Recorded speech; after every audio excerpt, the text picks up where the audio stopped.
سبح لله ما في السماوات وما في الأرض وهو العزيز الحكيم. يا أيها الذين آمنوا لم تقولون ما لا تفعلون كبر مقتا عند الله أن تقولوا ما لا تفعلون إن الله يحب الذين يقاتلون في سبيله صفا كأنهم بنيان مرصوص. وإذ قال موسى لقومه يا قوم لم تؤذونني وقد تعلمون أني رسول الله إليكم فلما زاغوا أزاغ الله قلوبهم والله لا يهدي القوم الفاسقين. وإذ قال عيسى ابن مريم يا بني إسرائيل إني رسول الله إليكم مصدقا لما بين يدي من التوراة ومبشرا برسول يأتي من بعد اسمه أحمد. فلما جاءهم بالبينات قالوا هذا سحر مبين. ومن أظلم ممن افترى على الله الكذب وهو يدعى إلى الإسلام والله لا يهدي القوم الظالمين.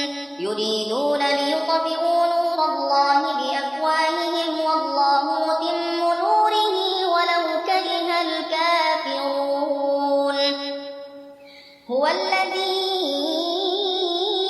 أرسل رسوله بالهدى ودين الحق ليظهره على الدين كله ولو كره المشركون. يا أيها الذين آمنوا هل أدلكم على تجارة تنجيكم من عذاب أليم تؤمنون بالله ورسوله وتجاهدون في سبيل الله بأموالكم وأنفسكم ذلكم خير لكم إن كنتم تعلمون.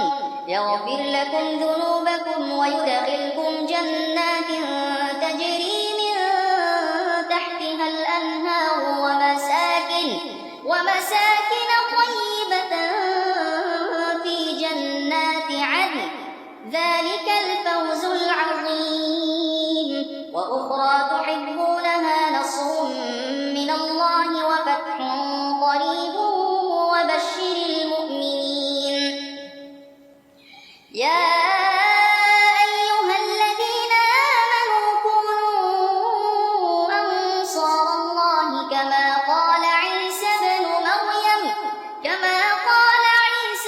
مريم للحواريين من أنصاري إلى الله قال الحواريون نحن أنصار الله فآمنت طائفة من بني إسرائيل وكفرت طائفة فأيدنا الذين آمنوا